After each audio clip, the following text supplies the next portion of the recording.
Utah's best kept secret. We just opened up our international headquarters overseas, but we're well known around the world, but very few people inside the state know what we do. But next week, watch the news, we're changing that. All right, does AP style still matter? In my opinion, yes. My background includes time as an editor with a Gannett newspaper, and AP style makes life easy for editors. If you send in a press release that's not AP style, there's a good chance it's not going to see the light of day. I was speaking to a former business editor here in Salt Lake City, and he told me that if he got a release, well, there's two parts to it. If it had to catch his attention in the first 10 seconds, but if he saw that the release wasn't AP style, that was it. Now in the age of bloggers, you go to a blog, half of cats don't know what AP style is. Plus, excuse my vernacular. As you can tell, I'm not from around here. I'm a redneck from Mississippi. So you'll probably hear a few y'alls and yonders, and you may even hear an ain't. And by the way, Merriam-Webster's dictionary has ain't in there now, so it's a word.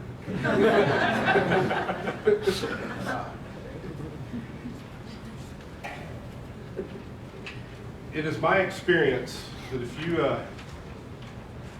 send a press release that's print ready, and I mean print ready, AP style, good sound writing, and it's in the news story format, you're going to score a lot of points with editors. You're not going to hit with every press release. It's just not going to happen. I don't care how good you are. But what you do, the editors will remember your releases, and they'll learn to trust you. I give you, see, and they learn to trust you, they're more likely to be, the best way to describe it's like planting a garden. You plant the seeds and you keep fertilizing it and you keep watering it. You have to do the things that are necessary. AP style is important. I know in the age of blogging, you can kind of throw all that out the window, but I would play it safe and I would write my releases AP style. I put together a Associated Press style guide overview. I've given this presentation about 5 times over the last 5 years. I used to do public relations work for the Church of Jesus Christ of Latter-day Saints in Houston before I came up here. So you'll see some church references in here. It's because I was too lazy to change all of them. I tried to localize it as much as possible. But these are the common issues that I've seen with press releases. They seem minor, but they matter. Because the editors, there's not as many journalists as there used to be. You've seen it here with the Deseret News and the Salt Lake Tribune. They keep cutting their staff. Another example, about 6 years ago in the city of Philadelphia, they had over 500 journalists. If you go there today, they have less than 100. Has the amount of news decreased? No, it hasn't. In fact, it has increased. So they're under a lot of pressure to get their work out. And now with these websites, that they have to turn news stories around in sometimes as little as 5 minutes. So they need products that are print ready. So we went over, got the addresses, highways, how to spell out days. But these things may seem minor to you, but for a newspaper, these are big deals. Because these copy editors, when they put these stories out, their editor reviews it. So, and if they don't follow AP style, they get in trouble. So they're not going to put something out there that they have to do a lot of work on. So one of the biggest mistakes I see these days is with states. It's real easy to get in there and want to do the post office abbreviation. So like I said, this is a quick overview. If you have any questions, don't hesitate to get in touch with me. I love doing this stuff, so I'll help out people any way I can. Now I'll turn it over to Abby, the highlight of our presentation.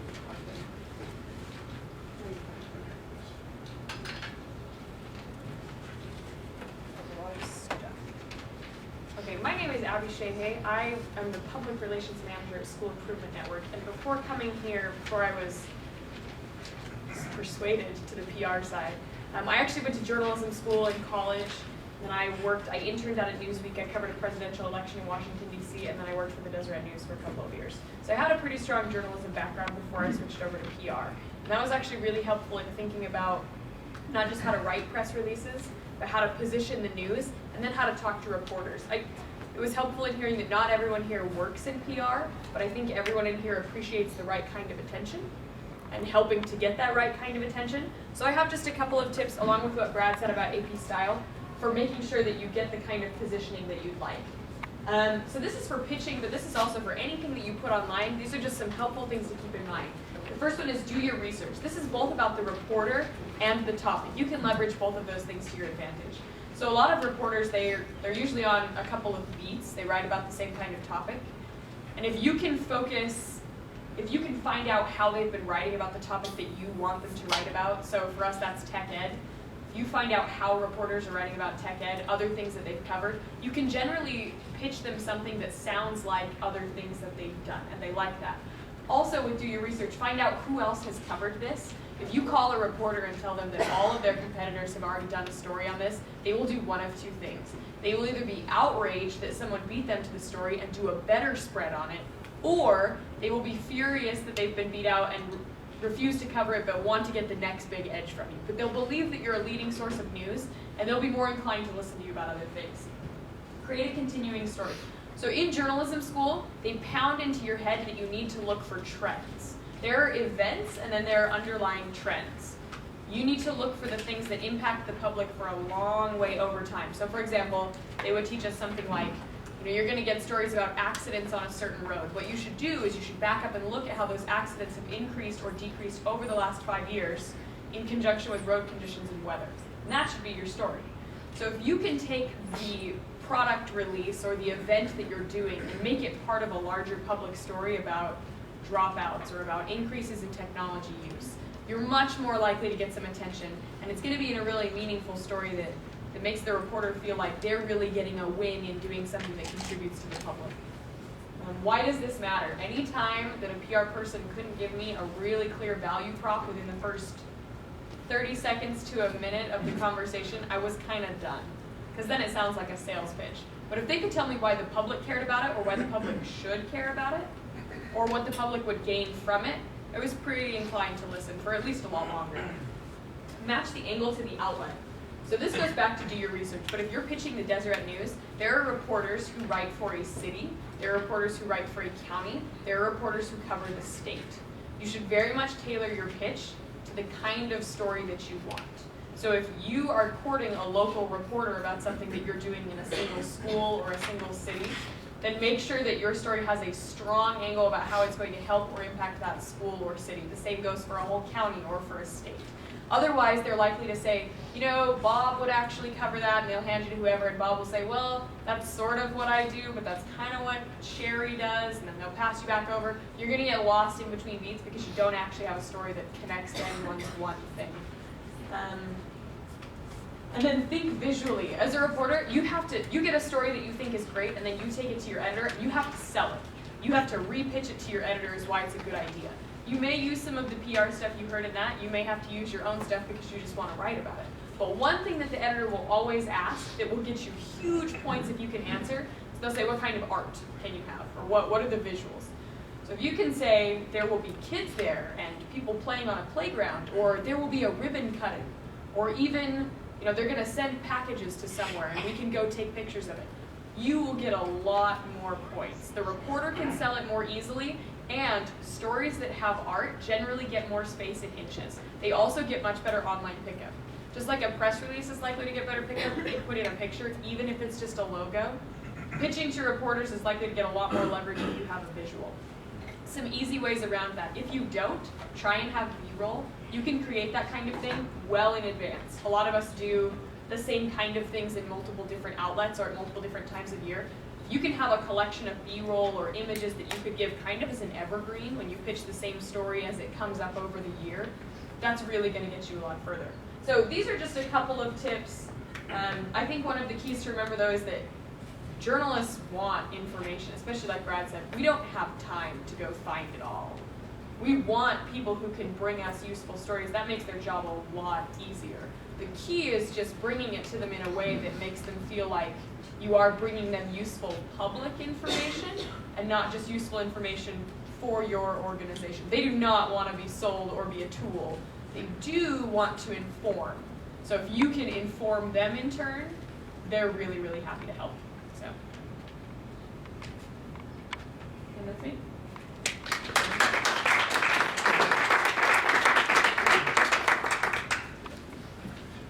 Oh, don't talk into that. Welcome to the dating game. Can our first contestant please come up? You guys ever been on a cruise and had the newlywed game? Ever done that? Avoid those cruises. It's dangerous. Got me in big trouble with my wife. Okay, Google and Hummingbird. Oh, by the way, let's talk about PR, right? Have you guys read the press release from China on their top 5 reasons why smog is good? Right? Good stuff. We're talking about good PR. So one of the top 5 reasons is it makes people funnier. It hasn't helped me, but apparently it helps the Chinese be funnier. True story. All right. Thanks, Brad and Abby, by the way. Great introduction to AP style, and very important. By the way, Abby makes me look good. I'm DJ Sprague, VP of Marketing and Advertising for the School Improvement Network. We have an integrated marketing communications department, and that means that we encompass PR. We are all one and the same. We don't have separate departments, which means we can leverage assets, resources, content. But right now we're going to talk about how to use the new Google Hummingbird algorithm to help your press releases. Who has heard of Hummingbird? Okay. Every year, basically, Google comes out with a new algorithm. It was Panda before this, and now it's Hummingbird. Basically, why do people go on Google or Bing or Yahoo or go to the internet to a search engine or directory in general? Why do they do that? Exactly. They're looking for answers. They're looking for solutions to their questions, to their needs. That's why we do it. So we need to be thinking like Google. We can't be thinking about ourselves and the story we want to tell necessarily. Because if it's all about us, it's not necessarily about their problem, their need, or their question. So Google is transforming itself from a search engine to what they call an answer engine. And this is exactly how they position Hummingbird. They call it their new answer engine. Answer to questions, answer to problems, and solutions to needs. So if we're going to think like Google, we have to give Google what they want. Google wants to dominate the search engine world. To do that, they want to make sure that whatever you're looking for as a consumer, you're going to find quickly and easily. You're going to get the answers to your questions, which means they want fresh content, which is why social media and blogs are so popular on the search engines. If you do a search, many times you're going to find a blog post. Why? It's current. It's new. They want fresh content. So your websites, your press releases, your content has to remain fresh and relevant. You're also looking for popular content. What does that mean? What is popular content?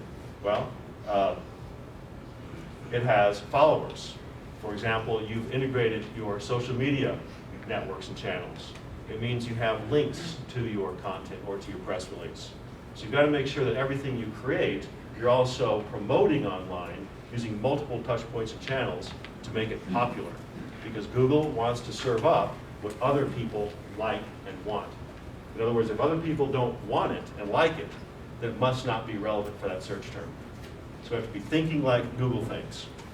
They want credible. You want credible content. Well, one way to make your press release credible is put it on a credible major press release distribution system. That is automatically credible. It's also credible if it has links to or from a .gov, a .edu, or a .org. So you want to think about how can I raise the credibility of my release. And part of that also is social media connections and votes, and driving links from other parts of your website to that press release. It adds credibility. Another part of the credibility is where is it parked? If it's parked on your website that is brand new, that you just set up last month, Google doesn't think that's very credible. However, if it's parked on your website that you've had for 7 years on the same domain name, that's credible. It's also less credible if it's parked on a server like GoDaddy. Why? Because GoDaddy has all kinds of websites and content on their servers that they're not particularly monitoring. So you might have some bad stuff on there, right? Porn, gambling, etc. Google doesn't necessarily want to serve up websites and press releases that are parked on servers with all kinds of maybe questionable or negative content. So think about where your content is being stored and where the servers are. Also fast. Google wants fast. They don't want to make you wait. So make sure that what you're creating loads quickly. Again, a server. A server can make all the difference in the world. The pipeline and also how much content is on that server can make all the difference in how quickly things load. Google wants it quickly, instantly, because they want to make you wait. So if you wait, you might go to another search engine. That's the last thing they want. They want content that's written in a conversational, natural tone. Why is that? Because more and more people are using their mobile devices while they're driving to do a search, right? And they're doing this in a conversational, natural tone. So the content they're looking for is not the whitewashed, sanitized corporate speak we're all used to. It's much more natural and conversational. What do they want? They want trustworthy content. If you get your press release on a news site, fantastic. If you get links to it from a .edu or .gov or .org, fantastic. They want conversational content. They want user-centric content.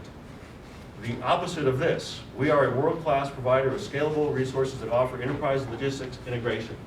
We've all heard those kinds of descriptions and terminology, right? What does that mean to a consumer? Does that solve a problem? Does that solve a need? Does that answer a question?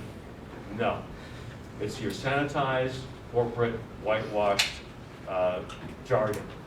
So what Google's looking for is more of, again, the conversational tone. Link your content to your FAQ. Yes? I don't mean to be confrontational, but I used to write scripts for Oracle podcasts, and they always told me to dumb it down, to do it in everyday language. Yes. And that contrasts with AP style. Yes. It does, and you're not confrontational at all, because you're absolutely right. AP style is more of what you're talking about for Oracle. However, for Google, right, I'm talking about Hummingbird now. Hummingbird, the search engine algorithm, wants a more conversational tone. I.e. dumbed down. I.e. dumbed down. So it does create a little bit of a conflict, which you're absolutely right. So the question becomes, who are you writing for, and what is your end objective? If it's for the press, absolutely AP, 100%. If it's for the search engines, then you have to think differently. So the question becomes, what is your end goal? So very good question. Yes? How does that sentence sound better for the purposes of Hummingbird? Answer a question. For example, if this is a scalable resource for enterprise logistics integration, I don't even know what that means. But you might think, what are people going to do with this? What problem does it solve? What kind of business is it for? This is for mid-cap enterprises, and it expedites delivery systems, let's say. So there's your benefit. There's the answer to the question. We want to keep it, again, not for AP, but for Google. So again, think about your audience, think about your objective, think about the solution and the benefit, and what question people might be asking around your product or company. Okay. Link your content to your FAQ page, your case studies, your user testimonials, and your competitive reviews and analysis. Why? Because many times, that's where the answer to the question lies. How does it work? What does it do? Who is it for?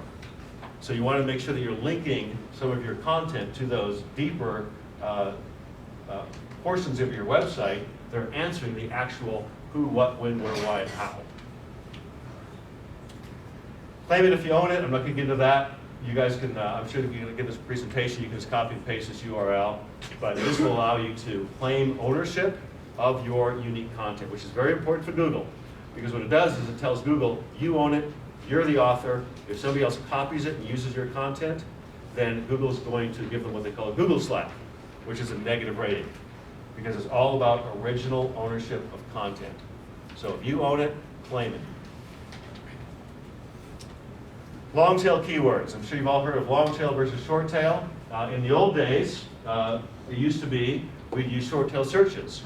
So we're driving around looking for something to eat, and we're going to do Italian restaurants or Italian food. Those days are pretty much gone. What Google wants is, what specifically are you looking for? Well, my wife and I are in Park City. I want seafood, she wants Italian. She happens to be on a gluten-free diet. So what do?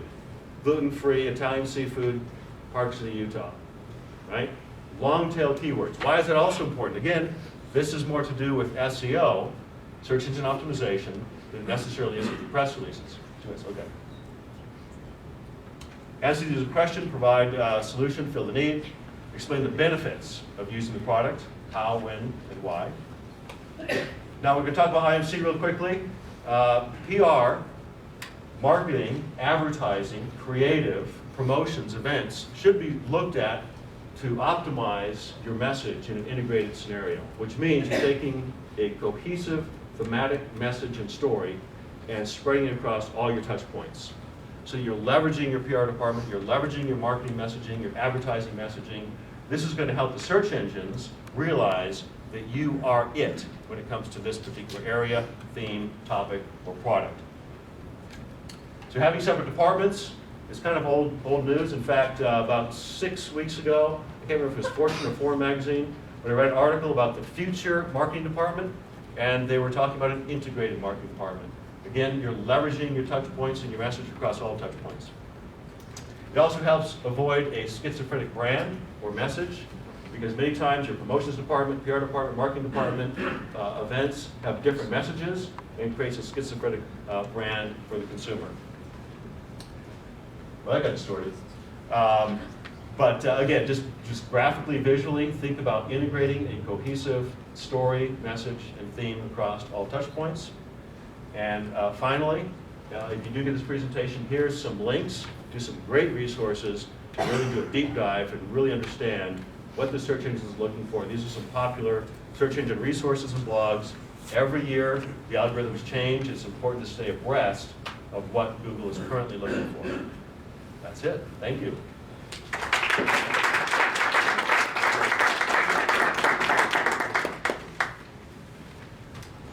Our next contestant. Our next contestant, the dating game. There we go. Thanks. I hate these things. My name's Steve Maccagno. Everybody always asks me that first off how you say it, and so a lot of times they'll just say Smack, Steve Mack. That was my drill sergeant used to say in the Army there. So I'm with Fluid, and what I handle is digital marketing and the online experience. It's interesting because I really appreciate what's been said so far, because that's almost what we're talking about is perfect. It's about integration. And the big question is, when you wake up every morning, what are you trying to do? Who are you trying to please? Besides your wife or significant other that's sitting right next to you. Yeah, your market. Well, who is the marketplace?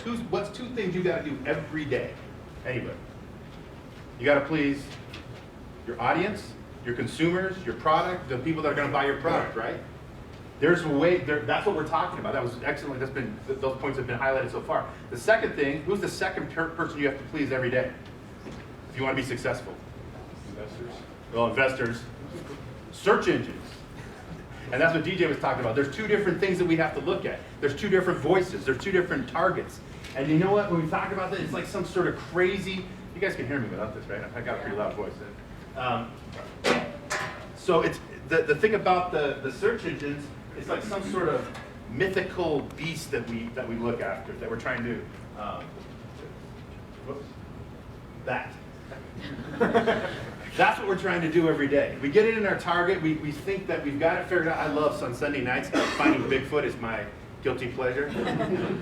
Bobo, as he goes out there every day in search of Bigfoot and convinces me that they do exist and I'm looking for Bigfoot. And, but with this, we always go around the office sometime with our clients and say, hey, look, you know what we're looking for? We're trying to find that unicorn. What's that unicorn? That perfect scenario, that perfect match. Trying to find that perfect voice, that perfect tone, making sure that I'm doing my SEO, my PPC, my PR, and everything else. It's a siloed approach to everything. Perfect. And if you just focus on one, the unicorn escapes. The unicorn doesn't, and you're saying, but does it exist? Can we find it? Is it in our sites? Well, that's what happened. And every time it gets in your sites, what happens? A penguin comes along, a panda comes along, a hummingbird comes along. That's what happens. The rules change. So everybody in this room goes, you get the calls from the client. Is Hummingbird going to affect my positioning on SEO? Calm down. We're on it. It's in our sites. We're going to refocus. We're going to recalibrate, but it's there. We know what we're doing. That's what we have to look at every day in the PR. When was the first PR, the first press release written, actually? Anybody know? 1906. 1906. Where'd you pull that at? Nice. Ivy League. Nice, man.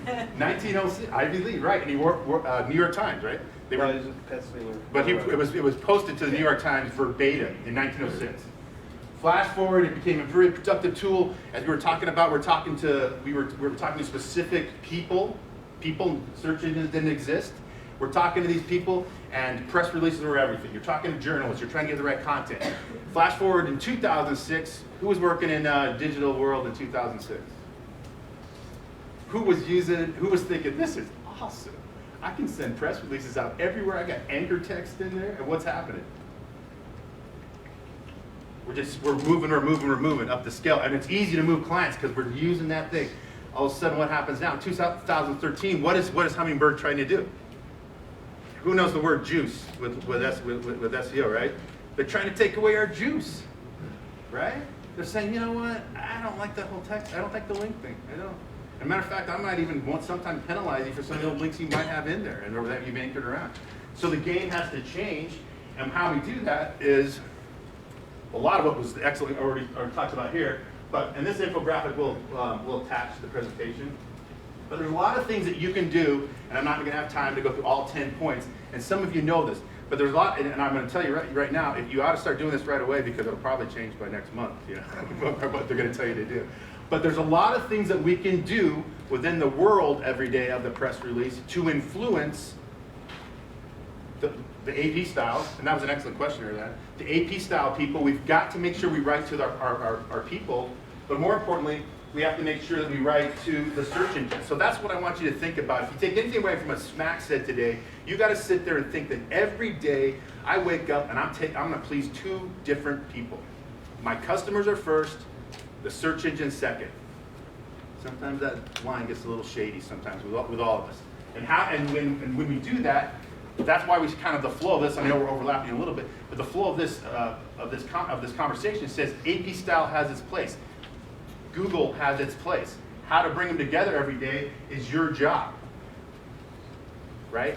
Who writes a press release at least once a day? Anybody here?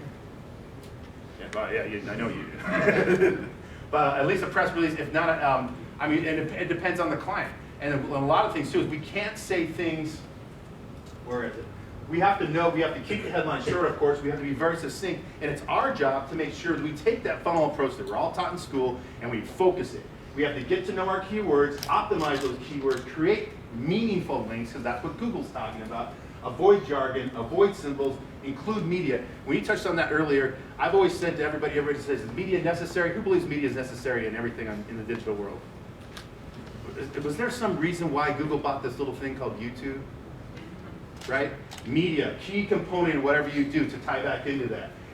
Useful website URL, some of the stuff we've talked about. One of the things I want to make sure that we sometimes miss out on, because we're all marketers, we're all going for that hunting unicorns every day, but how many of us forget to have a call to action embedded somewhere in our release? What good is a release if it's not relating back to who's the most important person? The client. If we're not relating back to the client somehow through that through our releases, then we are losing our focus and the unicorn moves. That is a key component. And of course, socialize your press releases. I know I've heard in the audience here we have some social media experts. That's another one of those silos like DJ was talking about that you have to make sure that it's part of your cohesive brand and your strategy and your cohesive approach. But those socializing your press releases are fully acceptable with Google. They're like, yeah, you know why? What was he talking about in one of those other slides? They're getting what? What is social media doing? Vote. What happens when you vote for, what does Google say? When the spiders are crawling around, they're looking over, and they say, oh look, votes. Votes get what? Ranks. It's super simple. I should write the algorithm, right? I mean, they only have some of the smartest Ivy League guys in the world doing it every day over there at Google, trying to trick us here in this room, but I know they can't do it. But in a nutshell, that's what we're trying to do every day, is to make sure that we look and we please those two people. And you have to make sure you're doing your homework, because like I said, I'll throw this up now, and it could change tomorrow on certain portions of this, and it probably has, because I get it. But the main focus is to get in there and see what we're doing for our clients and how it affects the search engine. I'm just going to kind of close with one quote here. It's, of course, I have it pulled up, and then I just left. There you go. Here we go. The value press release distribution provides is in discovery, not links. Driving messages deep into audiences and generating authentic reads, clicks, and visibility among relevant audiences and social shares. That's where releases add value, and that's from Google. So, what we're talking about today, and kind of in summation here, is use that simple model when you're hunting unicorns. Please your client, please the search engines, take the basic steps that are needed, and realize that old habits are going to cost you if you keep doing the same thing, because you're going to get one of those slapdowns. And I guess the final thing too is what DJ said. Make sure that this is one step, one part of an integrated silo approach. All right, thank you.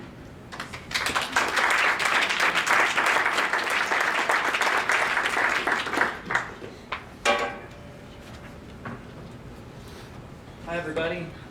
So like any good press release, my remarks are going to follow the who, what, when, where, why, the 5 W's. Okay. You know, I got my start at a public relations firm in Las Vegas in 2000. I was a director for a division there, and I was assigned to build websites for law firms, for professional services. And I learned back then, before social media really, how it was cool that you could bypass the media and go directly to a consumer with the message using the internet, which kind of led me to the whole online newsroom kind of opportunity for us. So I plan to talk about what an online newsroom is, how you do it, all those types of things. Everyone can hear me in the back, right? Yeah, just holler. So in my view, everyone needs an online newsroom. Okay, anyone who has a story to tell should use an online newsroom. Okay, so by the way, my remarks are available at bit.ly/UTCPR 2013. So I can show you that link again at the end. But both the slide deck and this 2-page outline is what I'm talking about. So it's the one-stop shop. It should be the place where a journalist or anyone interested in your product or service can find out everything about your organization. News, announcements in the news, someone was featured on, a news broadcast, interviewed, all those types of things should be in this one location, the online newsroom. Okay? It is like a blog, but you don't have to moderate comments. In fact, in my view is, when you publish news releases, they should be tied to an RSS feed, just like a blog. But you shouldn't allow people to comment on the news release. You should allow them to share it. You want to provide those social opportunities for them to share it on Facebook or Twitter, all those types of things. Okay, so it is kind of a one-way street, which makes it different from a blog. The other thing that makes it really different is chances are you're probably already creating that news release content in some form. So it's not like you have to go create new content, which you might do for a blog, because you'd be writing more for the consumer, I think. But in an online newsroom, you've already got the news release content that you're creating. You have an approval process in place. Boom, it goes on your newsroom. So it's a website or a section of a site. It features news releases, in the news items, multimedia items, and by the way, multimedia, broadcast, print, online. You should include all those different kinds of versions of your multimedia items, because it's been addressed. Journalists are doing more with less.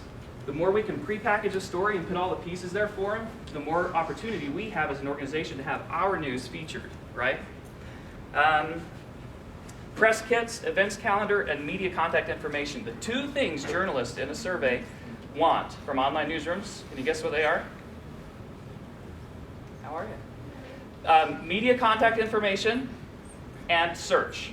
Those are the two most popular things they want, which a lot of online newsrooms don't include. The other thing I think a newsroom should include is some kind of social dashboard, a connect page or a social media page where you are featuring, and this could go on a website or a newsroom, but it needs to have a link in your newsroom. But you feature all the content that you're sharing in social media. The latest YouTube video, the latest few blog posts, your latest update on Facebook, follow us on Pinterest, whatever your product or service is, okay? Join our LinkedIn group for professional services. Those things should be incorporated in the newsroom. Public companies obviously have to include financial information. So a couple examples. I've been tracking these for about 5 or 6 years, and it's really interesting. In fact, I could post this on my blog if you're interested, but it's interesting to see the evolution of these newsrooms.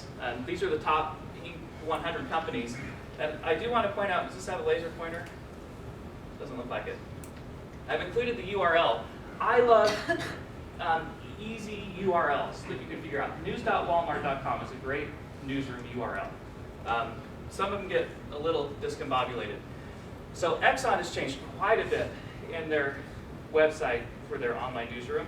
And this is a lot more, I think, in line with web formats we're seeing these days. But look at that URL for their newsroom, which I think is really cumbersome. General Electric has a whole new website address, genewscenter.com. If your strategy is to maximize search placement for your products, people, services, whatever, I think it's a good idea to have a newsroom at a separate URL. Because when they search for you, they're going to find your main URL, .com, and then they're going to find your newsroom as a secondary link. So if you want to maximize the first 10 of search, having a newsroom in a separate URL, I think, is a great way to go. AT&T newsroom. Again, you're seeing more kind of graphic representation of news, where you can click through and go in and see different pieces of information. So, when is it used? All the time. That's the point. You know, as a public relations person, any tool I can provide a journalist to have information about my company when I may not be available is helpful to me, right?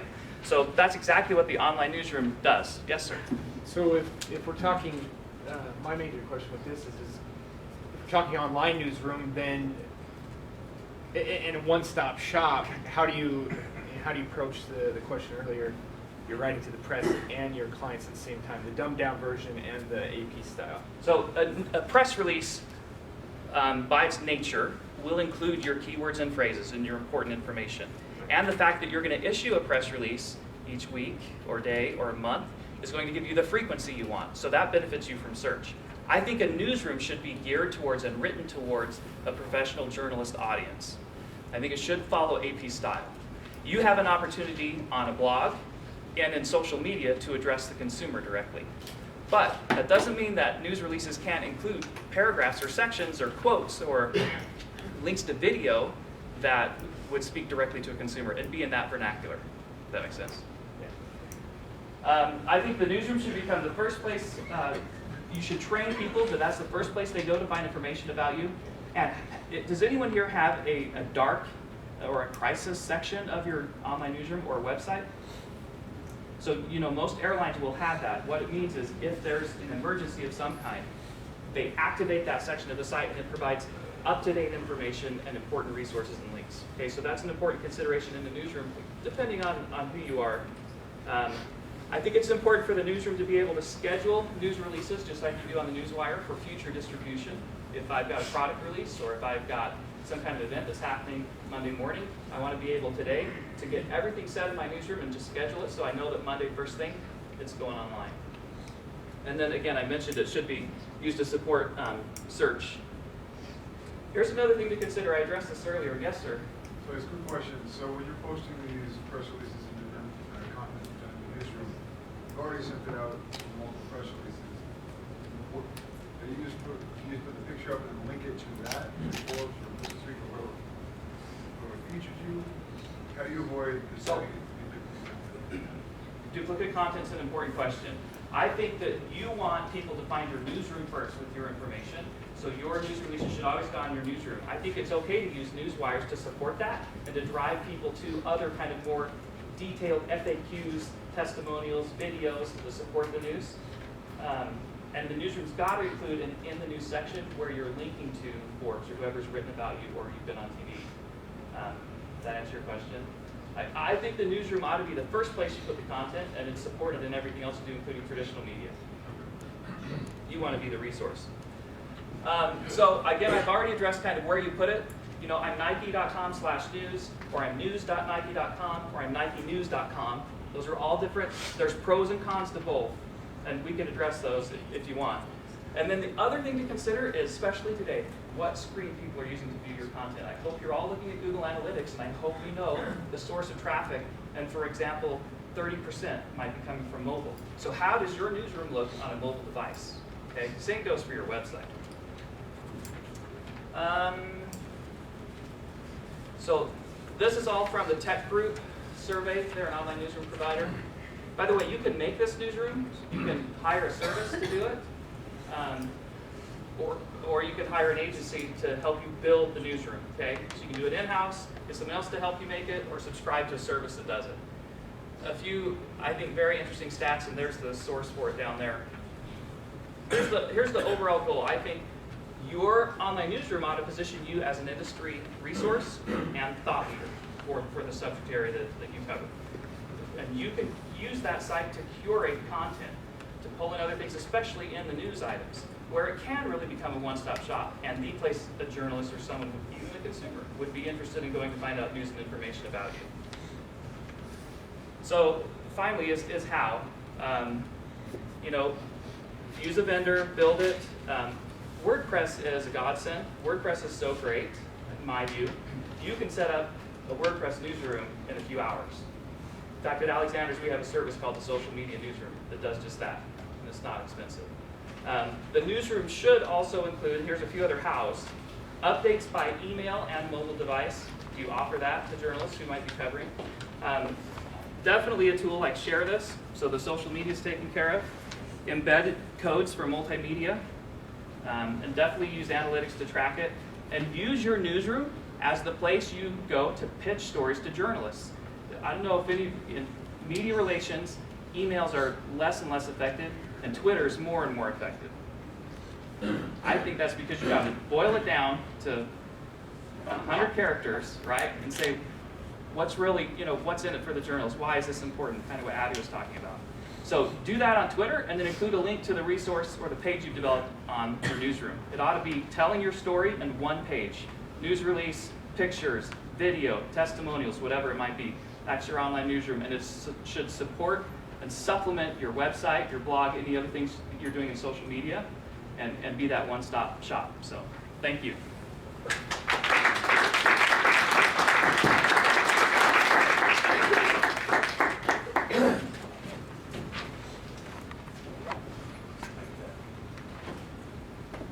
All right, my name is Blackham. I'm with Snapp Conner PR. I think a lot of people probably want to hear, do Q&A in the panel. So some of the things I'll probably breeze through. If you have any questions or want me to slow down, tell me to. I tend to talk fast. I'm not necessarily nervous, as I've just got a lot to say, and so I try and breeze through it. So a couple of things with press releases. We mentioned in 1906, Ivy Lee sent out what was regarded as the first press release. In that time, a lot of the press releases have changed. I think press releases have been said that they're dead probably a dozen times within the last 6 or 7 years. As PR professionals, we talk to people and they say, well, I heard press releases are dead. Press releases are dead. Press releases are dead. And we actually have always said no. And it seems like in the post-Penguin era, press releases are becoming even more important. A lot of people have come to me and said, I just need to write something quick and send it out to media. What I found, and my approach is a little different, I think, is that whenever I pitch somebody, even if it was TechCrunch or even if it was Engadget, one of the first things they said to me is, do you have a press release about it? And they always wanted that information. And so the press release is alive again, apparently. So one of the things, though, one of the things that's changed, though, is back, I think it was 2006, we all were sending stuff out. One of our big pitches was, of having all these backlinks and and trying to raise our company, who is maybe a startup, through the ranks of Google through SEO, through press releases. But right now, Google has started to discount some of that. But and so people have said to us, should I stop including links? And we've actually said no. Links are still valuable. The thing with links, though, is that, as we said, is with press releases, is it does help tell the story. There's some fluidity to it. One of the things that happened recently with one of our clients is, they put out this news release about an update to a product. Well, we had some we'd seen some research about it, why we put it to support that, and we actually included links to the research from a third party. And going back and looking through our analytics, we saw that most of the links that were clicked on in the press release were to that third party. So that helped media, who said, hey, this is interesting, but it's not too advertorial. This has some interesting information. They clicked on that where they could pull up information for a story. Let's see. Some of the things about posting financial wires include tickers where appropriate. Some people actually, and this has happened, is they'll include tickers in non-reputable wire services to try and get more pickup. PR Newswire and Business Wire, maybe MarketWire won't let you do that. Tends to be, if there's a ticker, you will see a lot more traffic because financial analysts or financial people are looking at it because on those wires. So, like I said, post PR Newswire, Business Wire, and with public companies, be sure to post at a time when the market's open for both coasts. I'm watching my time to make sure. You post. So some of the things that we've talked about, and Pete talked about your Newswire is that posting. What do you do with it after that? And some of it is these wire services. You'll see like Sacramento Bee will have picked it up. What you do is, one of the things we've learned is that putting that link back on our maybe in our news section will make it so that that traffic is coming back and it's showing that a reputable news source picked it up. So I'm going to just breeze through some of it because we've got a short time and I think people want to talk or have questions. So one thing that's interesting is social media wire posts. That's been a big topic with us. It seems within the last few years there's been a number of them have picked up that have come. Pitch Engine's one that we've come around across, and we've used every once in a while with limited success. PR Web is one that a lot of social media people talk about. That helps them. One that caught our attention. This really, I'll get back into some of the research that Cheryl and Barbara Ling came up with was these social media wire posts, are they worth it? The one that came to us was PR Underground. Has anybody heard of PR Underground? The PR Underground, will reach out sometimes. They even reached out to a client recently, say, hey, this was on the wire. We can do it for $100. And their claim to fame is, hey, we can get you on the front page of Google News within 5 minutes, and it produces thousands of views. And we were like, well, that's interesting. So one thing that happened is Barbara tested it. So she put out a press release that says, free smartphone apps that will help you save money back to school. So this is probably back in July. I guess as in August. I guess I should look at the date. So what happened as the results were, it did have more than 3,000 views, and as they said, it is on the first page of Google within Google News within 5 minutes. They also said it appeared on CNN, but that's something that they did through iReport on CNN that most people can do anyway. Some of the cons though that we've come up with social media, because we're also looking at media relations, is that they don't have the subscriber base, the publication subscriber base that PRN has and Business Wire have. So those guys have thousands of thousands. Is Business Wire here today? Okay. I was just going to ask them a question, but they have thousands. That might even be lowball of 6,000 publications with the subscriber base that people see in their feed. But it's also not a good way. We said to disseminate financial news. I'm going to go. So anyway, so this was the crux of it. Cheryl and met Barbara Ling, and they've sort of done some research together about to solve one question that Barbara was getting by customers all the time. And I don't know if anybody else has heard this. But it says, I have a job for you. I want you to write a press release about my company and place it on the Wall Street Journal. which anybody who works in PR or worked agency, sort of, hopefully you're on the phone because you sigh and you laugh because it's a lot. Pete, is it easier said than done? Sure. Yeah. It's a hard thing. Some of the cruxes was, Barbara wanted to see a little bit about what wire service, to try and get these people off her back, what wire service actually appeared more on Wall Street Journal than others. And so here's the results with this, is that she did a Google search. It may have been rudimentary. She probably could have dug in, but PR Newswire had 36,000 results, whereas Business Wire and Market Wire were 27 and 14 respectively, and you can see the rest. But one of the things that's interesting, because we actually run up against PR Web with clients asking about that more often than we do the 3, 4, and 5.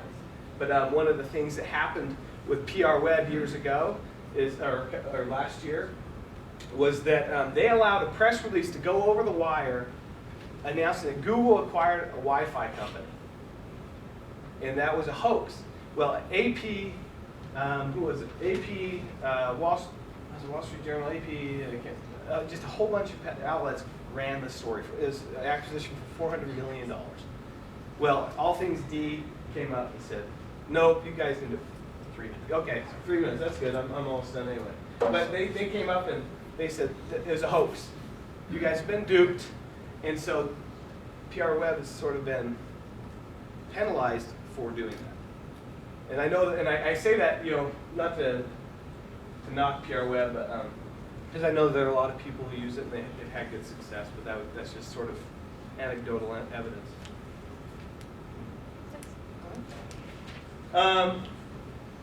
So some of the things with, while everybody says I want to be on Wall Street Journal and this and that, some of the things that the question you really should ask is, am I using my press release for the best purpose and through the best distributions in any case? Just because you want to try and go on PRN, go with PRN and be on Wall Street Journal.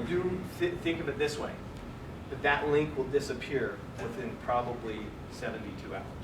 And so really, and it is not searchable, actually, outside of that. So, I was just making sure that a couple days ago, searched something that I'd seen, it is no longer there. So go tooting your horn to your client saying, I was on Wall Street Journal. If they go back and check, you might be in hot water. But so that's some of the, I guess all we've got for right now. Anybody have any questions? I guess we probably go to panel. People might be more interested.